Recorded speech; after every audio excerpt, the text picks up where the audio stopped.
반갑습니다. 예,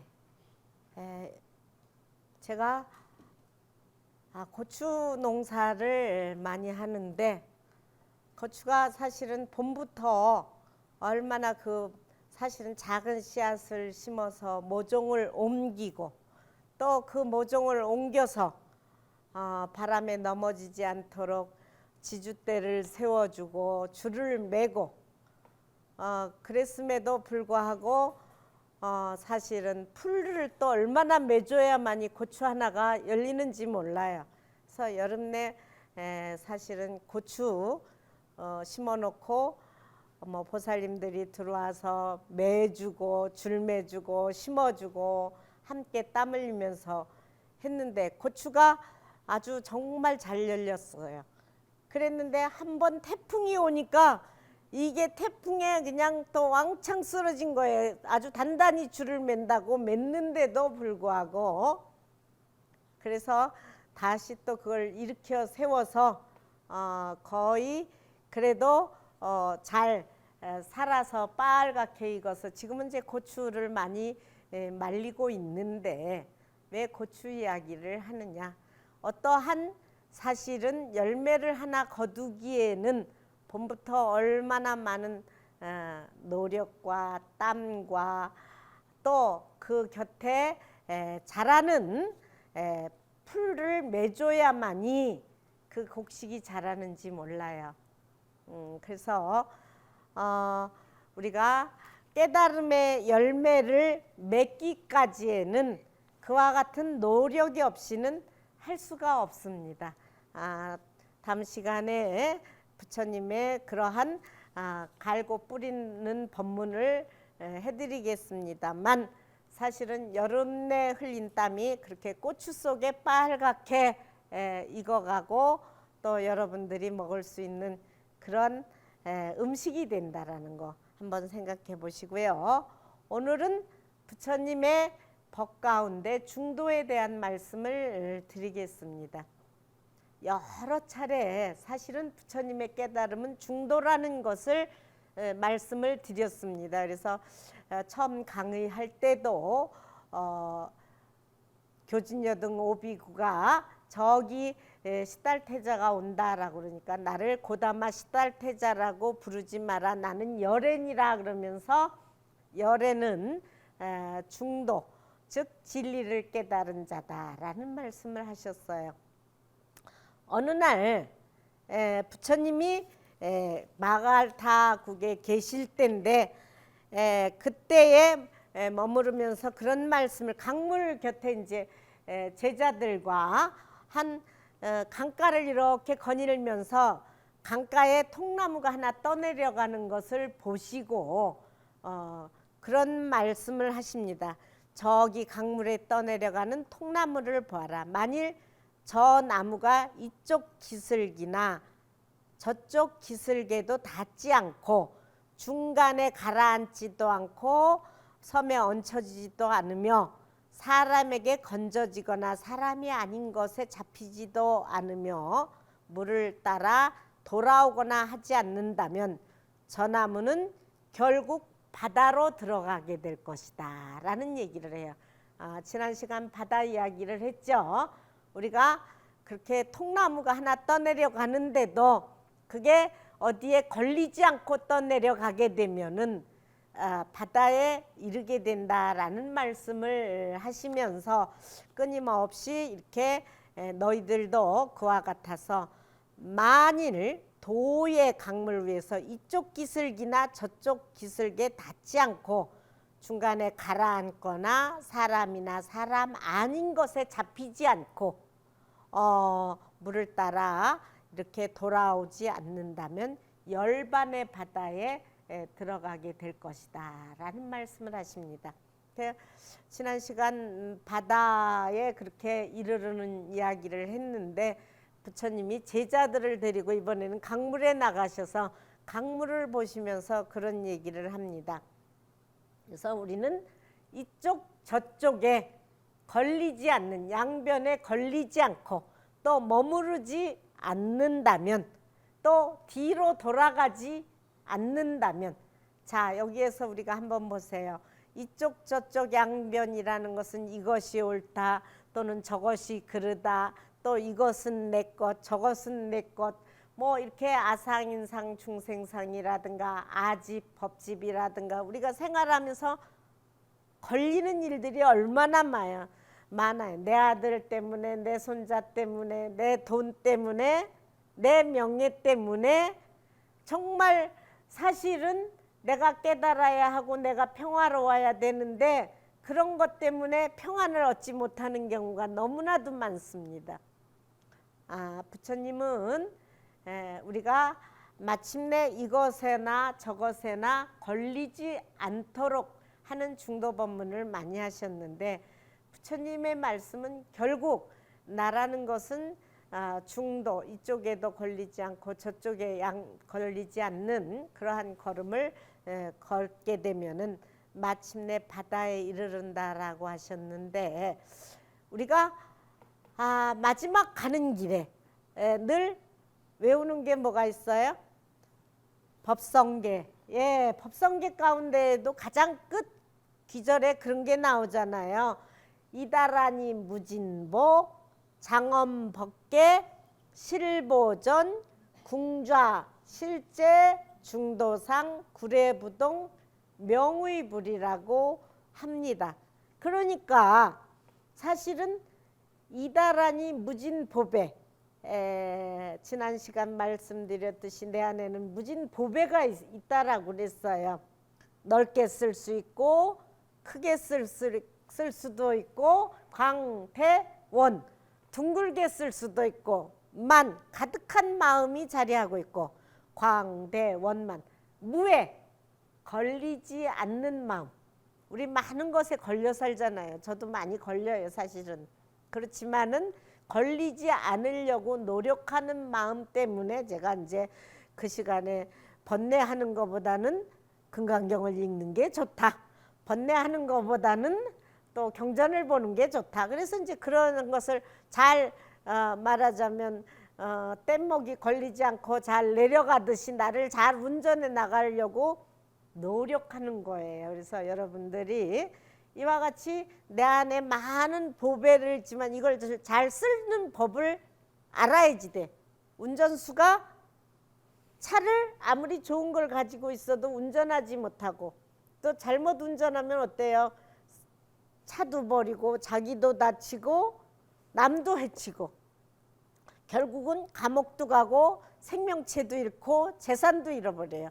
나를 잘 운전하지 못하기 때문에 이런 일들이 생기는 거야. 부처님께서 이렇게 뗏목이 하나의 나무 통나무가 양변에 걸리지 않고 잘 내려가야 바다에 이르르고 수행자가 이러한 이치에 걸리지 않아야만이 열반의 길, 즉 깨달음의 길에 이르를 수 있다라고 가르치고 있어요. 그래서 여러분들이 정말 내 안에 가득한 광대원만 무해의 마음, 이것을 잘 보배로 삼아서 이다라니 무진보, 우리가 보통 영가가 가는 길에 정말 마지막 나가는 길에 일러주는 거잖아요. 법성계를. 그러니까 이 다라니 무진보배를 써라. 무진보배를 가지고 가라. 그것이 그래가지고 우리가 나무 아미타불을 하지만 장엄법계 실보전, 이 법계를 전부 다 아미타 세계로 만들어라.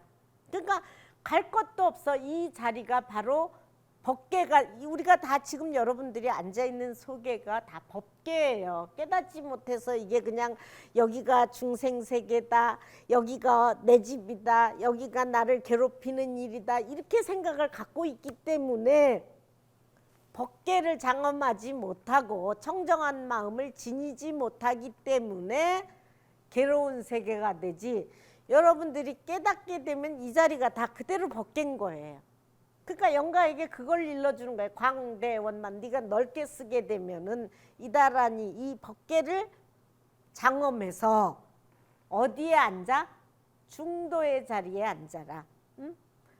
말하자면 영가에게만 일러주는 거예요. 여러분들이 법성계를 읽을 때 이거를 거울을 삼아야지 돼. 근데 이 내용을 모르기 때문에 그냥 연부를 할 때 여러분들이 그 내용을 관할 줄 알아야지 돼. 제가 일찍이 법요집을 만들면서 포교원에서 당시에 부산에서 제가 87년도 포교원을 하면서 90년도에 출판 이 법요집을 만들 때 정말 힘들게 그 법요집을 만들면서도 제가 해석을, 지금은 다 연불들이 스님들도 한글 의식을 많이 하고 있습니다만 당시에는 그거를 안 할 때 이 내용을 좀 보세요. 이 내용을 좀 아세요. 이 내용을 좀 깨달으세요 해서 일부러 막 그 깨알같이 해서 해석을 다 넣은 적이 있어요. 이 얘기하는 가운데 그거를 얘기해야겠네. 영화가 뭐 나라 말씀이 나왔는데 여기도 안 보신 분들이 많지. 보신 분이 혹시 있나요? 보셨구나. 저도 그걸 봤는데 그게 너무 홍보가 안 된 거야. 지금이라도 안 내린 곳이 있으면 반드시 가서 보세요. 그 첫 대목에 그 유교 행사를 하는 기우제를 지내는데 세종대왕이 하는 얘기가 그 얘기야. 뭐 우리가 이제 기우제가 저도 연부를 한문으로 하고 있습니다만 한문으로 하는데 그거 무슨 소린지 하나도 못 알아듣겠다. 좀 뭔가가 그렇게 해가지고 알아듣겠느냐고. 우리말로 그거를 하면 안 되겠느냐고 이렇게 해서 그 기우제 지내는데 그런 얘기를 하지만은 사실은 그 뜻을 알게 하기 위해서 한글을 창제하신 거 아니에요. 그때 그 신미대사가 그 인도의 산스크리트어를 바탕으로 해서 그 이면에 세종대왕 뒤에서 그 한글을 창제했다라는 내용인데 이게 너무 안 알려졌어.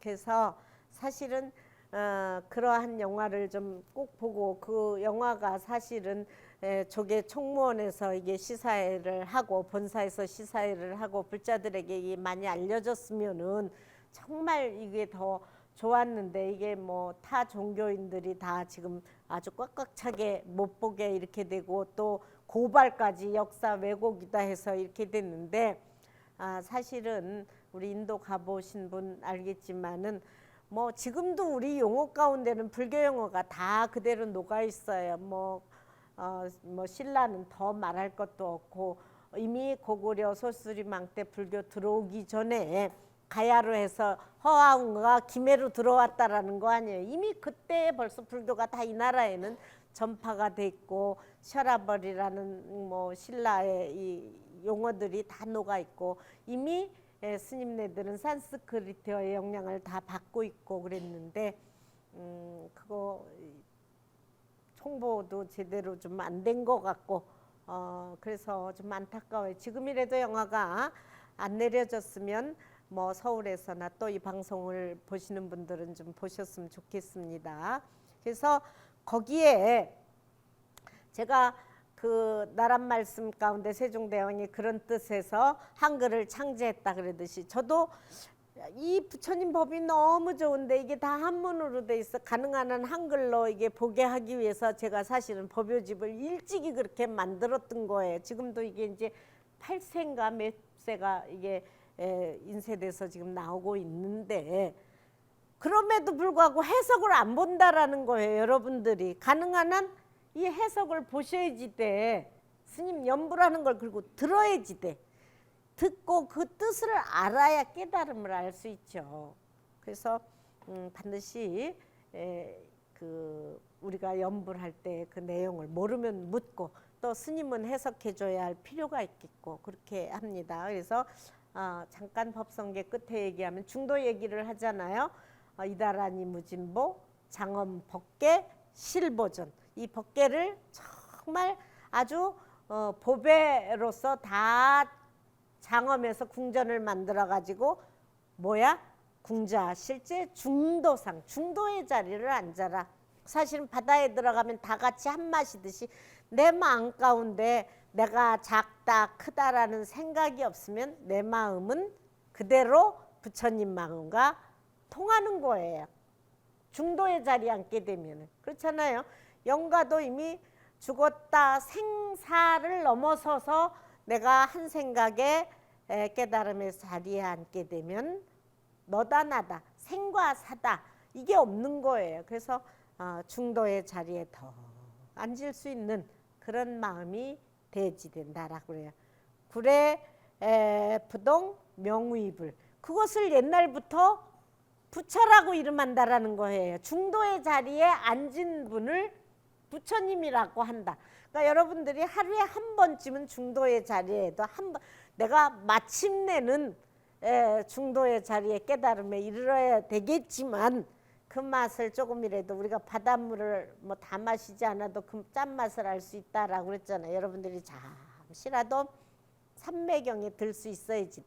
하루에 한 번쯤 한 10분만이라도 모든 걸 내려놓고 중도의 자리에 좀 앉아보시고 하루에 한 번쯤 금강경을 다 읽으면서 부처님의 설법을 들을 수 있어야지 되겠고, 이렇게 해서 나의 본래 자리를 찾아갈 수 있어야 하겠습니다. 그래서 부처님께서는 이 강물이 우리가 이쪽 기슬기다라고 그래. 부처님이 이쪽 기슬기에도 머물지 말고 저쪽 기슬기에도 머물지 않게 되면은 마침내 열반의 자리에 이르른다라고 그랬는데, 부처님께서 말씀하시길 이쪽 기슬기란 육신을 말하고 저쪽 기슬기란 육신이 없어짐을 말한다. 중간에 가라앉으면 용락에 빠지는 일이고 섬에 얹힌다는 것은 교만을 가리킨다. 사람에게 잡힌다는 것은 비구가 제가신도와 사귀와 세속의 정을 같이 하는 일이다.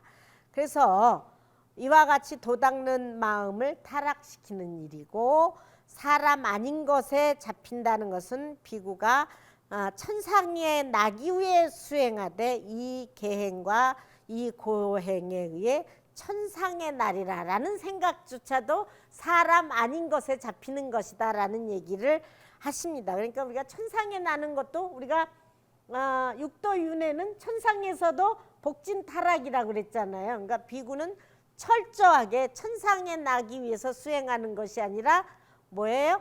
깨달음을 얻기 위해서 수행하는 거예요. 깨달음이라는 것은 뭐예요? 중도의 자리에 앉는 거다라고 그랬죠. 그래서 중도를 철저하게. 그래서 착한 일에 용감하지 못하기 때문에 자기 허물을 덮어놓으며 청정한 수행자가 아니면서 청정한 수행자인 채 하는 것, 이런 것들은 다 우리가 강물을 거슬러 내려가다가 걸리는 일들이라고 그랬어요. 이 밖에 많은 것들이 있지만 한번 돌아보세요. 내 마음이 교만한가? 내가 잘난 체 하지 않는가? 내가 어떤 일에 용감하지 못한가? 이러한 일들을 늘 생각해서 내가 중도의 길에 나아갈 거, 또 열반의 길에 나아갈 수 있도록 여러분들이 부처님의 가르침 속에서 평화로운 삶이 되시기를 또 기도드립니다. 모두 성불하십시오.